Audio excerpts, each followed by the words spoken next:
Magandang araw po, si Tata Rufo po. Araw po ng linggo, wala po tayong trabaho ngayon kaya nagpunta po ako sa bukid para ituloy ko po yung ginagawa ko.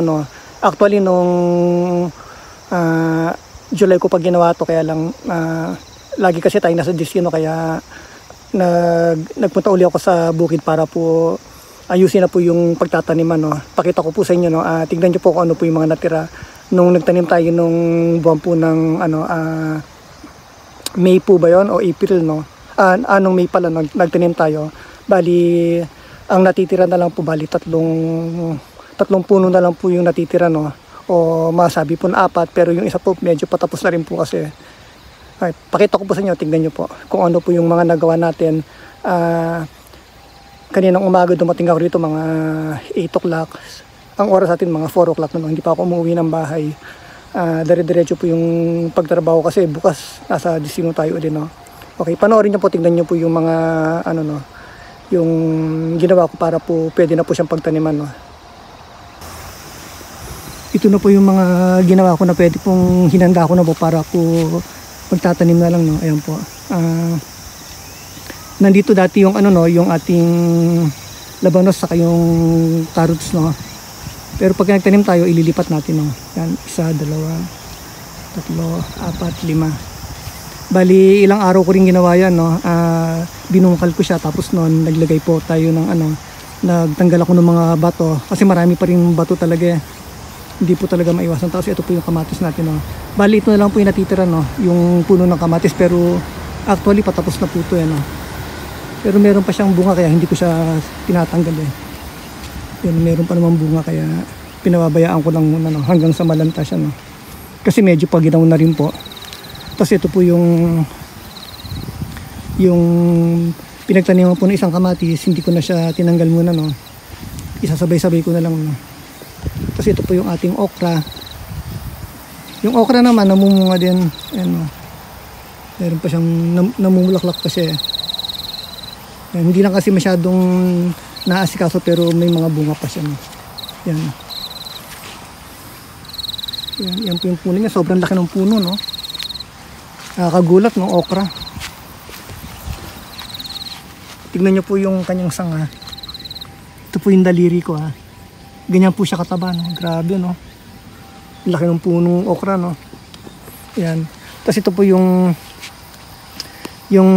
bell pepper po. Tuloy-tuloy po yung bunga, Nung Mayo pa natin tinanim to, pero meron pa naman. Kaya ibig sabihin, naglagay lang ako ng nagdagdag ako ng lupa, kasi masyado na siyang malalim, bumabaksak. Saka kailangan din kasi ng ng pataba sa lupa, kaya naglagay din ako rito, Ayan po.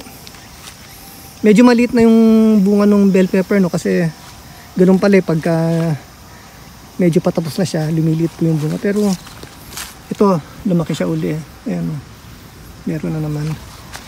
Tapos ito po yung ating talong, Yan, may bunga siya, Bali, mapapansin po ninyo, wala po siyang bunga kasi nagputol po tayo ng sanga, para po abutin siya na hanggang nitong September, para lumabas yung mga bagong bunga niya. Nagputol tayo ng sanga. Ayan po, makikita po natin may mga putol po na sanga. Yan, pinutol ko talaga yan para po lumabas yung bagong bunga, Ayan. Ayan po, may mga putol po, Ayan. Tapos gumawa po uli ako ng 4 na lugar kung saan po pwede magtanim, Ayan. Tapos ito, hindi ko na siya tinuloy rito kasi pag nalanta po rito, pag nalanta na po yung talong, tapos yung bell pepper saka yung okra, bubungkalin ko ulit, para po para po mataniman ng iba namang gulay, Yan. Yan po. Mahirap din po magbungkal,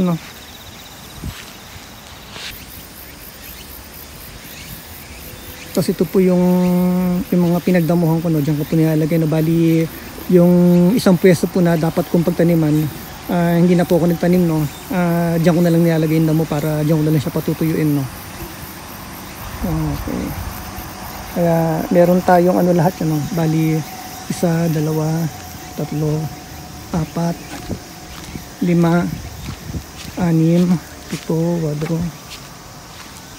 6, 7, 8, 9, 10, 11, 12, 13, 14, 15. Bali meron tayong 15 klase po ng gulay na pwede nating itanim, no?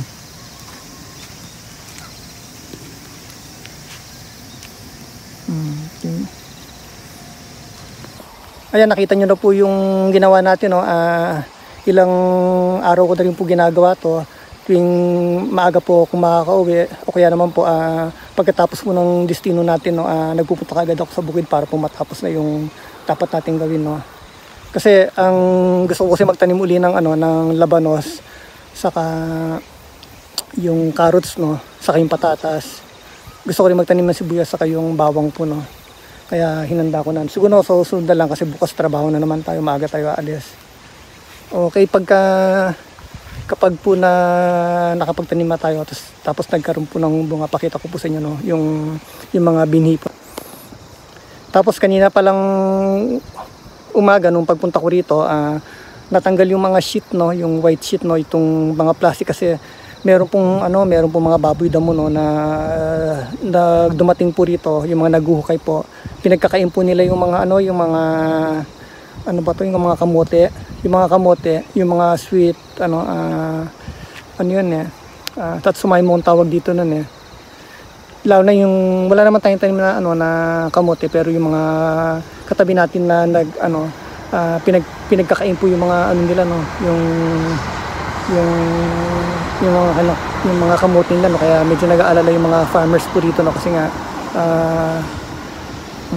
yung nagkaroon kasi dati ng ng mga baboy damo dito, parang last 3 years ago yata yun eh.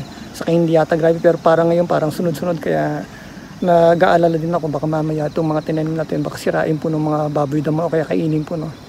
Ganun po talaga, no. Wala tayong magagawa kasi wala rin silang makain sa bundok eh, kaya siguro nagbabaan po yung mga yung mga baboy damo. Sana wag na lang po maperwish yung mga tanim natin dito, no. Especially po yung mga katabi natin, yung mga nagtatanim din po ng mga gulay, no. Okay, dito lang po. Maraming pong salamat sa panonood. Bye bye.